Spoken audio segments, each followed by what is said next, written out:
Right now, there is a dead bomb sitting smack dab in the center of the American economy. Because you see, commercial real estate in this country is in a state of total freefall. Visit any mainstream commercial building here in New York. On the ground floor, everything looks great. You have restaurants, Starbucks, artisanal bakeries, and so on. It looks great. But you go up the elevator, and you'll find that floor after floor after floor after floor is nothing but absolutely emptied out office space. No companies, no employees, no workers, no nothing. Just a giant loan from the bank that no longer has any rent to support it. That's exactly what I'm talking about. It's fair to say that we are living in a new Gilded Age. The 1920s was, of course, a Gilded Age, and the 2020s appear to also be a Gilded Age. On the surface, everything looks fine. It's New York City, it's the commerce capital of America, you have skyscrapers packed one next to each other, people walking around. I mean, again, on the surface, everything looks bustling. But on the inside, you have emptied out buildings one after the other with floor after floor being totally vacant. In fact, let's move this episode somewhere a bit more apt. But of course, it's not only New York. The same is true in many other large cities as well. Chicago, Dallas, Houston, Los Angeles, Washington, D.C., San Francisco, Denver, Seattle, San Jose, Portland, Atlanta, and so on. In fact, right now, the US has roughly 1 billion square feet of office space sitting empty just like this. Just for a visual, if you stacked all these empty floors one on top of another, it would make a building that's 48,000 stories tall enough to reach the International Space Station. And with many of the loans on these properties set to mature within the next 2 years, well, this is a ticking time bomb for the economy as a whole. Because the problem with the scale, it's not going to only hurt the rich investors who happen to own these buildings. Instead, just like with the financial crash of 2008, it might ultimately be you and I, the average American taxpayer, who's going to be footing the bill. In fact, there's an old saying that captures this moment perfectly. If you owe the bank $1 million, the bank owns you. If you owe the bank $100 million, you own the bank. And that's a pretty apt metaphor for what's happening at this very moment. Because at the same time that office space is looking like this across the whole country, you have a whopping $1.2 trillion worth of debt that's about to mature in the next 2 years. And what a lot of banks across the country are about to find out is that $1.2 trillion just ain't there no more. However, before we get into which banks are going to be most affected, and it's probably not the ones you think, let me back up for a quick moment and explain how we got here. Like many structural problems, the cracks began to really show in the year 2020. You see, even before the pandemic, you had many analysts already sounding the alarm, saying that the commercial real estate market was in bubble territory, and that any serious disruptions might burst that bubble. And that appears to be exactly what happened. 3 factors led to the implosion of commercial real estate. The first problem came in the form of lockdowns, when 2 weeks to flatten the curve extended into months and then subsequently years. The need for renting office space dropped off a cliff. But then, even after the lockdowns ended, many companies chose to downsize their office footprints by implementing a hybrid work model. You work from home a few days, and then you come into the office for a few days. Some companies, though, went even further. For instance, Yelp, which at the time had about 4,400 employees, they closed almost all of their offices nationwide, and they went completely remote. In so doing, the CEO of Yelp, he released this statement right here, saying that the future of work is remote, and that since only about 1% of their workforce was choosing to come into the office every day, they decided to just close almost all their offices. Now, of course, not all companies took this approach. Many companies did wind up returning to the office. However, the reality is that even now, which is 4 years after the pandemic, many people are still working from home. In fact, there was a recent report that was published by Kastle Systems. It's a large security firm, and the report was looking at corporate foot traffic across 10 different cities. Now, Kastle, they run many of the security checkpoints that are used in these large corporate buildings, and so they were able to track the number of security card swipes in 2,000 different locations. And they found that even though office occupancy is at its highest level since the pandemic, it's still only 50% of the pre-COVID levels, meaning that it's the best that it's been in the past 4 years, but that it's still only half of what it used to be. And so for commercial real estate, these were the first 2 nails in the coffin. You had the lockdowns, followed by the work from home phenomena. But here's where it got substantially worse. Because at the very same time that these rents were drying up, the Fed dramatically increased their interest rates. Tonight, for the first time in 3 years, interest rates rising, meaning what you pay to borrow money, everything from a new mortgage to a car loan to your credit cards, is going up. The cost of borrowing money went from something like 3% in the year 2020 to about 6 or 7% today. And this really matters for commercial real estate because the loans on commercial properties are a bit different than the type of loan that you or I would get for a house. Here's a simple comparison. Let's say you bought a single-family house in the year 2019. The home was $200,000, you put 20% down, and for the rest, you get a 30-year fixed-rate mortgage. You got lucky, it was 3%, and so for the next 30 years, you just pay $1,000 a month, which pays off the principal as well as the interest. I think most people are familiar with this standard type of a mortgage. However, here's how the loans for commercial real estate work.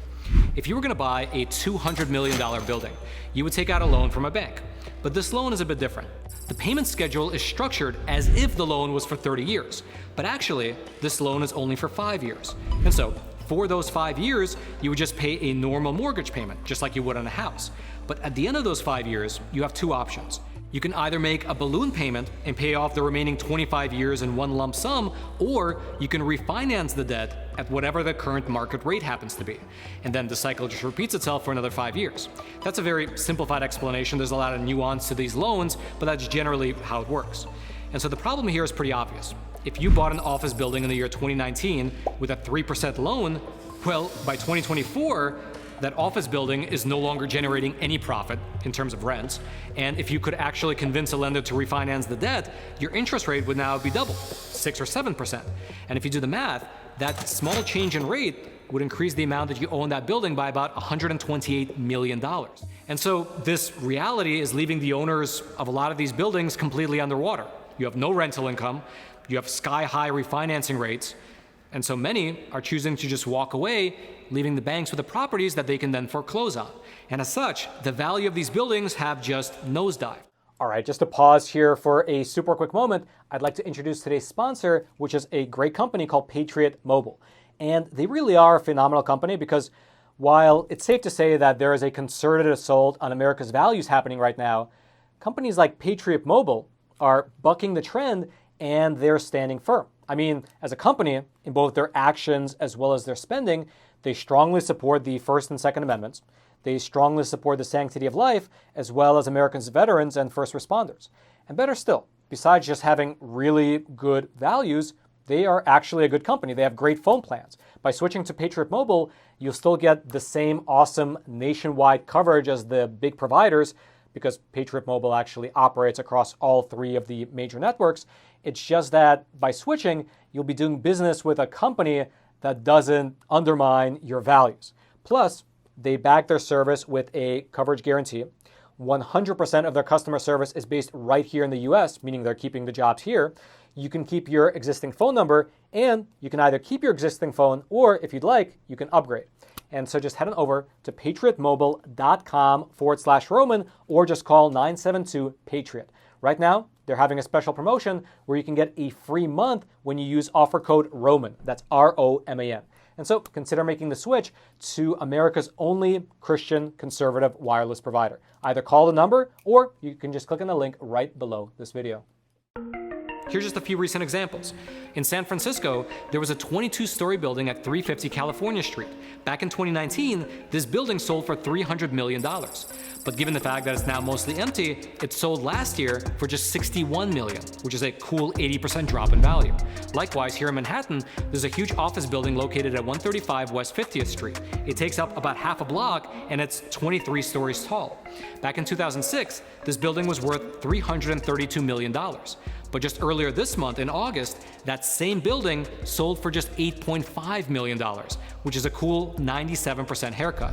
Over in LA, you have a skyscraper called the Gas Company Tower, which had a value of about $632 million back in the year 2020, but just earlier this month, in a foreclosure sale, it went for $215 million, which is a 65% discount. And the list just goes on and on. Over in Baltimore, you have the White Marsh Mall, one of the largest malls in the city, and it recently appraised for just $80 million, down from $300 million just 10 years ago. Over in LA, you had a Chinese mystery investor buy a huge skyscraper for $170 million less than what was owed on it. In New York, you had Blackstone just file a foreclosure on a massive 33-story building over in Hell's Kitchen. The Townsend building over in San Francisco, it just sold for a 50% discount. 1750 H Street over in Washington, D.C. just sold for a 72% discount. The AON Center in downtown LA just sold for a 45% discount. Union Bank Plaza, which is a 40-story building over in LA, it just sold for a 47% discount. And so on and so on. There are hundreds of these commercial foreclosures every single month. Also, just as an aside, if you want to see the current state of these foreclosures moving forward, just head on over to the 10-X website. It has a rolling list of commercial real estate properties that are set to go up for a 2-day auction. And I mean, just look at those prices. The starting bids are well below what you would likely consider reasonable for these types of properties. You have huge office buildings going for just $1 or $2 million. Now, obviously, these are great deals. If you are looking for an office building right now, it's probably a great time to buy it. And so the winners of this whole situation are people who have cash and they're looking for commercial real estate. However, the losers are ultimately the banks.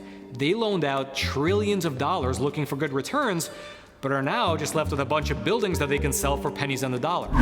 And this is where you get to the debt bomb. As you can see, delinquency in paying back these loans, it went from 3% in the first quarter of 2022 to a whopping 17%, a five-fold increase.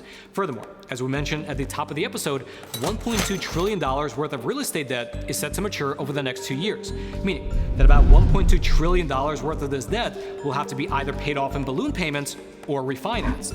But because many of these investors are underwater, a lot of them will probably just default. Now, of course, not everyone is going to default on their loans, but based on these numbers, based on the vacancy rates, the delinquency rates, and the fire sales happening across the country, well, there's a good chance that a huge percentage of this $1.2 trillion will just get wiped out. And when it does, the banks that are too heavily weighted towards real estate might be in serious trouble. I mean, you probably remember what happened just earlier this year to New York Community Bank. New York Community Bank Corp., the parent company of Flagstar Bank, which has been on precarious footing due to mounting real estate losses, found itself in an even more unenviable position after Thursday night. That's when the company reported its fourth quarter losses were $2.4 billion worse than it had earlier stated. A big chunk of their business was commercial and industrial real estate in Manhattan. Their losses became staggering, about 10 times what they were expected to be. They had to cut their dividend payments. That led to their stock price falling to the floor, and ultimately, their credit rating was changed to junk status. In fact, New York Community Bank, they survived barely by the skin of their teeth. It was only because investors who were worried about a broader market crash, they lent them $1 billion in order to stabilize the bank. That's how volatile this can all be. Within a matter of a few days, a seemingly strong bank can be on the verge of collapse.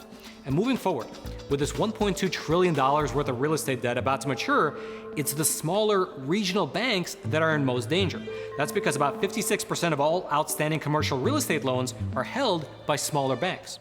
Up on your screen right now is a list of some of the smaller banks that are most exposed to commercial real estate loans. The number that you see next to each bank is the percentage that commercial real estate makes up of their total loan amount. And so at the top, you have Bank OZK, based out of Arkansas, with 68%. Then you have Home Bank Shares and Pacific Premier at 63, IBC at 59, the parent company of our old friend New York Community Bank at 57, and so on and so forth. And you can just imagine what might happen to a bank that has to foreclose on a huge part of 60% of their outstanding loans. However, it's also worth mentioning that it's not only the small banks. The major US banks also have huge exposure to commercial real estate. Take a look. JP Morgan, 12.6% of the loans are commercial real estate. For Bank of America, it's about 7%. First Citizens Bank is 15, Wells Fargo is 21, Citizens Bank is 23, Key Bank is 16, US Bank is 15, PNC is also 15, Capital One is 15, and so on and so forth. Now, as you can see, these larger banks are better diversified, but they're still at risk of having billions of dollars worth of defaults over the next several years. And of course, while we can never be certain of what might happen in the future, if the past is any indication, what might very likely happen is that you'll have smaller banks get wiped out, the larger banks will come in and buy up their assets for pennies on the dollar, there will be massive consolidation in the banking industry as a whole, and if there are any major losses, well, the American federal government will come in and backstop the whole thing in order to maintain stability. But of course, the federal government doesn't have any of its own money. It's ultimately you and I, the American taxpayers, that'll be footing the bill. That's the beauty of modern capitalism. If you'd like to go deeper into the problems that's facing commercial real estate, I'll throw all the links to my research notes. You'll be able to find them down in the description box below this video. That's, by the way, I should mention that same description box right below those like and subscribe buttons, both of which I hope you take a quick moment to smash so that this information can reach ever more people. If you want to check out Epoch TV, I'll throw the link. It'll be right there at the top of the description box below. And then, until next time, I'm your host, Roman from the Epoch Times. Stay informed, and most importantly, stay free.